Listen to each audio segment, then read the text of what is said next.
你有没有过这样的经历呀？感觉自己明明没做错什么，但总有人在背后说三道四。嗯，或者好不容易做出点成绩吧，旁边就有人就冷不丁的给你泼了一盆冷水，哎，这个太常见了。对吧？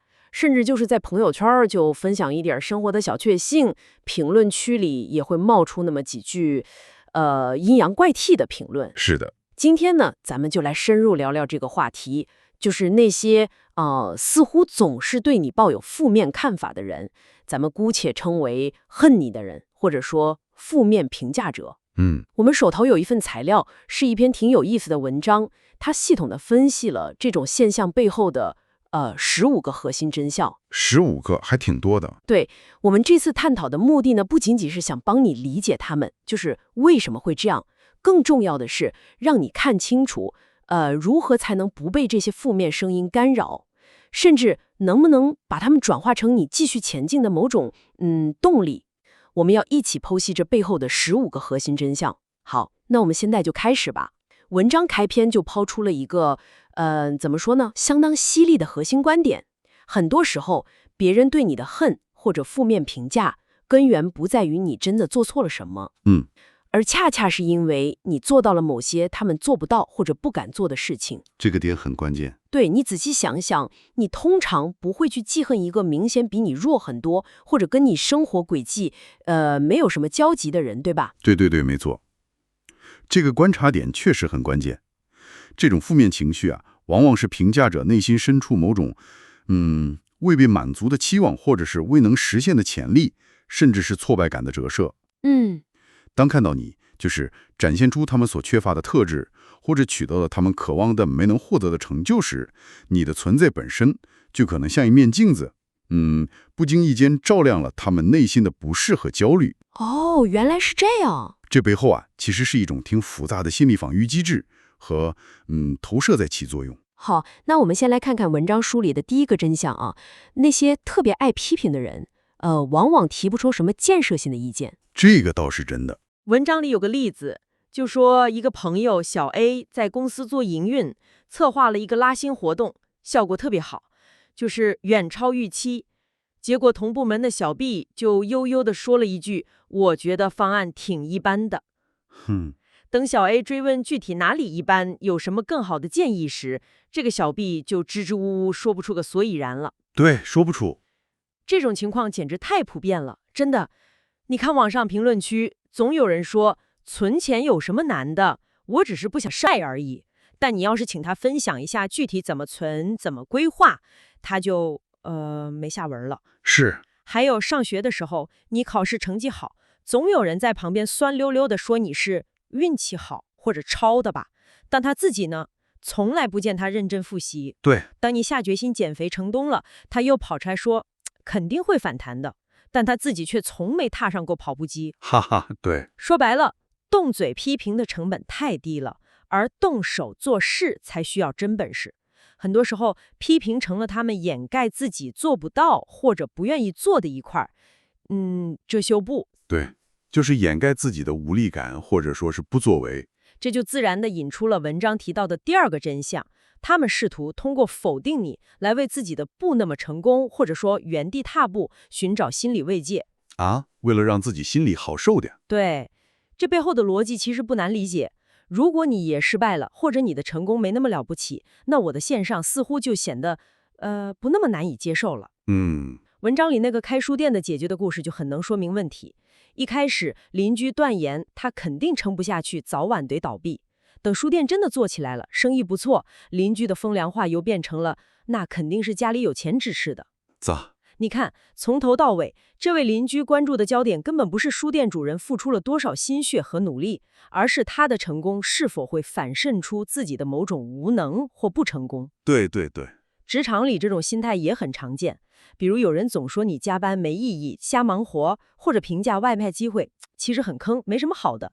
潜台词往往是我不想像你那么辛苦，或者我没有勇气去争取那个机会，所以必须把它说的一文不值。这样自己的选择才显得合理，对，心里才能平衡。可以说，你的努力和你的成果无意中戳破了他们不愿面对的一个真相。我的平庸可能并不是因为没机会，而是因为我不够努力或不敢尝试。嗯，但这听起来有点绝对啊。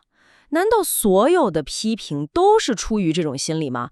有没有可能有些人是真的看到了问题，只是不太擅长表达，或者暂时没有更好的方案呢？我们怎么区分这种就是带着酸味的否定和那些真正有价值，哪怕不太中听的反馈？哎，你提的问题非常好，区分确实很重要。文章聚焦的是那些呈现出特定模式的负面评价者，关键在于识别他们的意图和行为模式。模式和意图。对，真正的建设性批评，即使尖锐，通常是具体的，指向问题本身，并且隐含着改进的可能性。哪怕批评者当时没有完美方案，他也会跟你探讨哪里不对劲。而我们刚才讨论的这类负面评价，往往是模糊的，针对你个人成就的，缺乏事实依据的，并且伴随着一种拉你下来的潜在意图。他们关注的不是如何做得更好，而是你的好让我不舒服。没错，就是这个意思。所以关键是看这种批评是不是持续发生，是不是缺乏具体内容，是不是总是伴随着贬低而非探讨。文章提醒我们要警惕的是后者，而不是说要拒绝所有形式的批评。明白了，明白了。关键是识别模式和意图。接着，文章谈到第三个真相：这类人通常习惯于抱怨，但又拒绝做出改变，所以自然很难取得什么像样的成就。对，光说不练。文章里提到一个例子，一个同学在国企待了3年，几乎每天都在抱怨工作没前途，环境压抑，但就是不行动。别人建议他利用业余时间学点新技能，或者尝试找新工作，甚至看看单位内部有没有转岗机会，他总能找到一堆借口来推脱。总有理由。但同时呢，他对别人的选择却特别热衷于评判和否定。谁考上了公务员，他说没意思，死水一滩；谁辞职创业了，他说风险太大，肯定失败；谁做自媒体有点起色，他又说都是泡沫，长久不了。看起来抱怨成了他的舒适区，而不改变是他自我保护的一种方式。对，这种拒绝改变和前面说的找借口是紧密相连的。就这涉及到文章的第8个真相，他们非常不愿意承认你的成功是源于比他们更努力、更专注、更敢于付出。所以本能的倾向于把你的成果归结为简单的运气好。这个太常见了，对吧？文章里举了早期大家对周杰伦的一些评价作为例子，总有人试图把他的成功完全归功于方文山的词，而刻意忽略他从小每天长时间练琴的艰辛，写歌被无数次拒绝的挫败，以及在录音室通宵达旦创作的付出。对，只看结果不看过程。是的，这种思维在生活中随处可见。你考试得了高分，可能有人说，你运气真好，抽到的题都会。你努力工作赚到了钱，可能有人说赶上了好时候。甚至你通过坚持锻炼保持身体健康，也可能被说成天生体质好，不容易生病。文章提醒你啊，所谓的运气，在很多时候其实是你持续努力到一定程度后，量变引起质变的一种必然结果。是积累。对，他们之所以不愿意承认这一点，本质上是为了逃避面对那个让他们感到不舒服的现实。我之所以没能像你一样，可能就是因为我没有像你那样努力或者坚持。接下来我们来看看另一组相关的真相。这组呢，更多的揭示了这些负面评价者思维方式上的一些局限性。第4个真相很有意思，文章称之为抢蛋糕思维模式。抢蛋糕？对，在他们看来，成功的机会和资源就像一块固定大小的蛋糕，你多吃了一口，我必然就少吃一口。零和博弈那种感觉。对，所以他们看到别人进入某个领域或者取得成功，第一反应往往是这块蛋糕已经被分完了。比如说，现在做直播的人太多了，已经没机会了；奶茶店都开烂了，市场饱和了，你还去做？这种话听得太多了。但现实往往是，总有人能另辟蹊径，做出新的蛋糕来。后来不是照样涌现出各种主题鲜明的火锅店，专注于细分人群或口味的奶茶品牌，还有那些针对特定需求的线上课程，比如教人做 PPT、练字或者时间管理，对吧？对，确实。这些例子都证明了市场需求是可以被创造和细分的，机会并不仅仅存在于存量竞争中。但持有抢蛋糕思维的人，往往只盯着眼前的竞争对手，看不到新的需求和创新的可能性。是的，这种抢蛋糕思维背后反映的是一种相对狭隘和固化的视角，而第五个真相呢，则更深层次地触及了他们的内心情感状态。他们自己过得不快乐，所以也本能地排斥或质疑别人的快乐。哦，见不得别人好，有点这个意思。这在心理学上可以用投射效应来解释。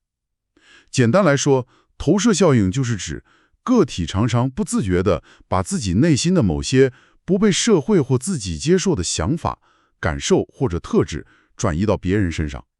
把自己不好的感觉投射出去。对，文章里那个例子就很典型。一个朋友开心地分享去欧洲度蜜月的照片，结果被一位自己婚姻不太顺利，也从没出过远门的同学评论说，又在炫耀了，肯定是花的别人的钱吧。话说的。你看，这个评论几乎完全是基于评论者自身的不幸经历和负面心态做出的解读。同样的，生活中有人评论你周末去野餐时心真大，不怕晒不怕累，或者评价你的新衣服有点显胖，很多时候其根源在于他们自己可能无法享受这份闲适，或者内心对身材有着焦虑和不安全感。相比之下呢，那些内心真正快乐和富足的人，看到你的快乐，通常会为你感到高兴。他们可能会好奇地问你说，攻略能分享一下吗？或者衣服链接发我看看。对，是这样。所以文章提醒你，你的快乐是你自己的，不需要得到所有人的认可和批准，更不必因为别人的不幸或狭隘而收敛自己的光芒。好，接下来这两个真相，第7和第10，都指向了嫉妒这个非常核心的情绪，但它们之间又有点微妙的区别。文章特别区分了羡慕和嫉妒。羡慕通常是看到别人好，心里也向往，可能会产生学习的动力；而嫉妒呢，则是看到别人好，心里不舒服，甚至希望对方变得不好。这个区分也很重要。恨在很多时候可以看作是嫉妒的一种极端化、外显化的表现，有时甚至是一种扭曲的反向的渴望。的嫉妒，比如文章里提到一个考研成功的表妹，结果被一个落榜的室友反复念叨，读研根本没用，出来照样找不到好工作。酸葡萄心理。但同时，这位室友却被发现偷偷关注了表妹报考的导师的社交媒体，还买了和表妹同款的考研资料。这显然不是真的觉得读研没用，而是内心深处强烈的嫉妒在作祟。对，口是心非。而第10个人像则更已进一步，指出他们中的一些人在潜意识里可能非常渴望成为你那样的人。想成为你，但表面上又恨你，就是这种感觉。比如文章里那个通过做手工赚到一些钱的宝妈，被她的一个朋友评价说瞎扯腾，能赚几个钱。但后来发现，这位朋友不仅偷偷买了和宝妈一样的材料，还在暗中关注那些购买宝妈手工作品的买家信息。哇哦！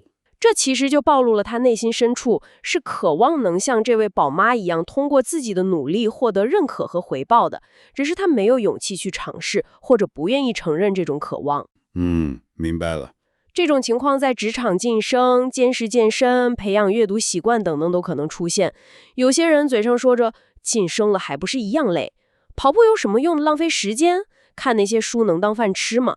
但私底下却可能在悄悄模仿你的做法，购买类似的装备，或者向别人打听你在看的书。对。文章甚至提到了像卡戴珊家族和 Taylor Swift 这样的公众人物，他们在承受巨大争议和负面评论的同时，其穿着、生活方式甚至商业模式也被无数人模仿。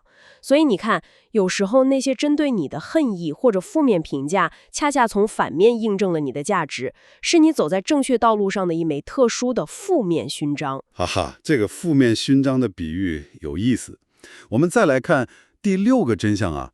他们不仅自己害怕改变，往往也害怕你做出改变。怕我改变？为什么？因为你的改变，尤其是可能带来积极结果的改变，会打破他们所处的那个维持现状的心理舒适区。如果周围的人都安于现状，那么他们自己的不改变就显得很正常，甚至很明智。嗯，可一旦你开始折腾，并且展现出成功的可能性，就会让他们感到焦虑，因为你的行动迫使他们不得不面对那个他们一直试图回避的问题：我是不是因为害怕改变，所以才一直停滞不前？啊，原来是怕被对比。对，文章里那个例子很能说明问题。在一个比较传统的公司里，有人提议使用新的在线协作工具来提高效率，结果遭到一些老同事的强烈反对。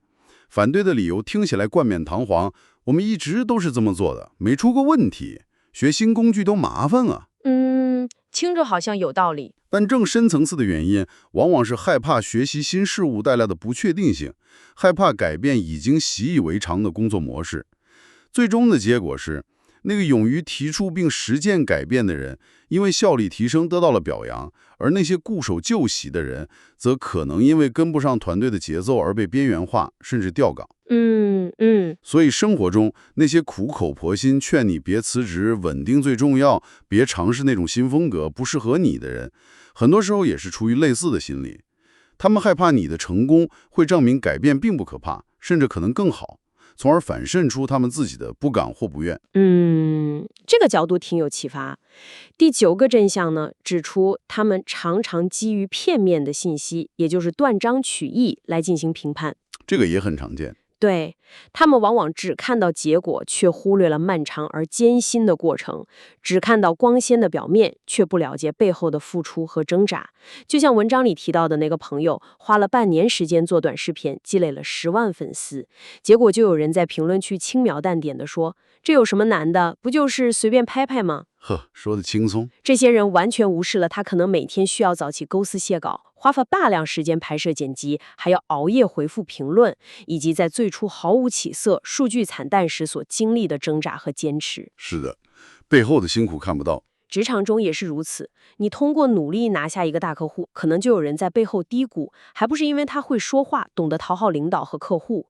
他们看不到你为了深入了解客户需求，做的可能厚达几十页的调查报告，看不到你为了赶出有竞争力的方案熬过的无数个夜晚，也看不到你为了维护客户关系牺牲掉的多少个周末。对。真正全面的了解一个人一件事，是需要投入时间和耐心的，而负面评价者往往最缺乏的就是这2样。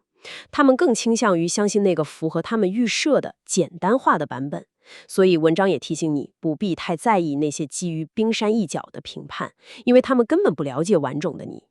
没错。同时，我们也要警醒自己，不要轻易对他人做出类似的片面评判。对。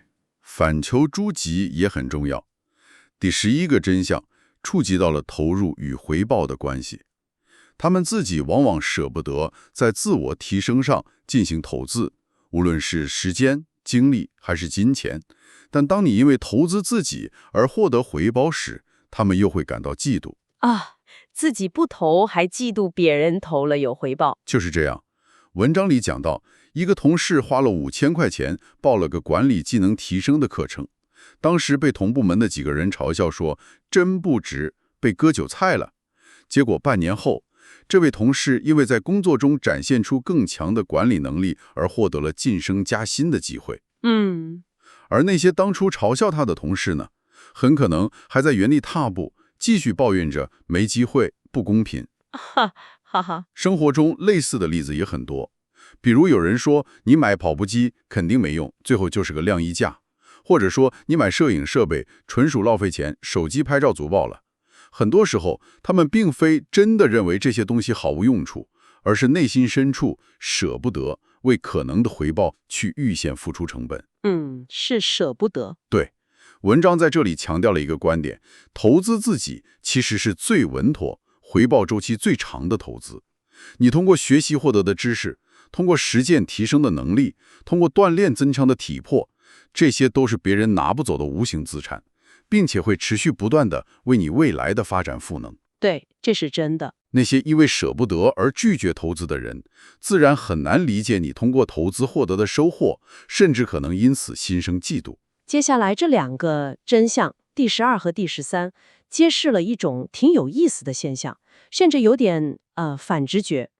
那些对你抱有负面看法的人，可能一边在言语上恨你、贬低你，一边又忍不住偷偷关注你的一举一动。偷偷关注。对，甚至在某些情况下，不经意间还成了你的免费宣传员。哈哈，这倒有意思。第12个真相说的是偷偷窥探，就像文章里提到的那个在小红书上分享内容的朋友，他发现评论区里总有那么几个没关注他，但特别喜欢抬杠挑刺儿的人。后来无意中发现，这几个人虽然没关注，但却收藏了他的好几篇笔记，就说明对方很可能是一边在口头上批评你、否定你，一边又在暗中学习、模仿，或者至少是密切关注着你。第13个真相就更有意思了，说他们的负面宣传有时反而能帮你扩大影响。文章里那个开花店的朋友，被一个同学在各种不同的场合、不同的圈子里说他的坏话，比如花店生意不好、花材不新鲜之类的。背后捅刀子。结果没想到，这些负面言论反而引起了一些人的好奇心，真有那么差吗？我去看看。结果一来二去，反而给他带来了不少新顾客，成了意想不到的反向推广。这真是。文章作者自己也分享了类似的经历。他之前发过一个关于穷人思维与富人思维的视频，虽然引来了不少骂声和争议，但也正是因为这个争议性，视频获得了巨大的流量，最终给他带来了3万多的新粉丝。哇，那也不错啊。所以你看，有时负面的关注也能以一种奇怪的方式转化成影响力和机会。这几个真相确实挺颠覆认知的。那么了解了前面这10几个关于负面评价者的真相之后，最关键的问题来了，我们该如何应对？对，这才是重点。这就引出了第14个真相，来自他人的负面评价，有时可以转化成极其强大的内在驱动力，化悲愤为力量。对，我就要证明你是错的，这种心态本身就能激发巨大的斗志和韧性。想想文章里提到的那个例子，一个表哥高考失利，只上了专科，被一些亲戚看不起，觉得他没出息了。结果这种轻视反而成了他卧薪尝胆、发愤图强的最大动力。他后来通过专升本、考研，一步步进入了知名企业，彻底改变了自己的命运轨迹。励志。文章再次提及了像泰勒·斯威夫特和埃隆·马斯克这样的公众人物，他们在其职业生涯中都曾面对过如同山呼海啸般的质疑、否定，甚至诋毁。但他们最终都选择了用实打实的成就，用持续不断的创新和突破来作为最有力的回应，用结果说话。对，这也就自然而然地导向了最终的，也是或许最重要的第15个真相：仇恨者总会仇恨。Haters gonna hate。是的，你永远不可能让所有人都喜欢你、认可你。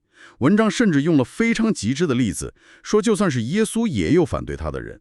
这已经不是你做的好不好的问题了，这在某种程度上是人性或社会的一种常态。确实无法取悦所有人。因此，文中给出的核心应对策略就显得非常清晰和务实了。第一，不争论，不解释。对，浪费时间。你的时间和精力非常宝贵，不值得浪费在那些根本听不进或者压根儿就不想理解你的人身上。试图说服一个抱有偏见的人，往往是徒劳的。第二，如果可以，试着化恨为动力，把别人的否定和轻视当作自我鞭策的燃料，用你的行动和结果去证明他们是错的。好。第三，也是最关键的一点，那就是专注于你自己真正想做的事情，同时去珍惜那些真正支持你、爱你的人。抓住重点。对，你的人生价值从来不需要通过反对者的认可来证明。把你的时间和情感投入到那些能滋养你、让你成长的人和事儿上，这才是最重要的。就像那句老话说的，走自己的路，让别人说去吧。好了，今天我们一起深入探讨了这篇关于恨你的人或者说负面评价者的文章，剖析了他整理的15个核心真相。如果要做个总结的话，核心信息就是，很多时候那些扑面而来的负面声音，更多的是反映了评价者自身的局限、内心的恐惧、未被满足的期待，或者仅仅是他们当下的情绪状态。对，而并非是对你这个人或者你所做事情的客观全面的评价。所以千万不要因为这些声音而轻易怀疑自己，更不要因此停下你前进的脚步。的确如此，最终如何应对，力量始终掌握在你自己的手中。文章最后也强调，不要让别人的阴暗遮蔽了你自身本该有的光芒。守住自己的光。对，请一定记得聚焦于那些真正重要的事情，专注于你想要走的道路，专注于你自身的成长和进步，以及把你的时间和精力给予那些真正欣赏你、支持你、让你感到温暖的人，这才是让你的生命更加丰盛的关键。说得真好。那么在结束今天的探讨之前，留给你一个问题，也许可以在接下来的时间里自己琢磨一下。仔细回想一下，过去你可能花费了多少时间和精力去试图回应、反驳，甚至只是反复琢磨那些针对你的负面评价。现在想象一下，如果你能把这些宝贵的精力完全的、毫无保留的转而投入到实现你的目标、精进你的技能，或者去滋养那些真正支持你、爱你的人际关系上，那么你会创造出怎样一番不同的景象？或者说，你能实现些什么不一样的东西呢？这个问题值得深思。感谢你的收听，希望今天的探讨能给你带来一些启发和力量。我们下次再见。再见。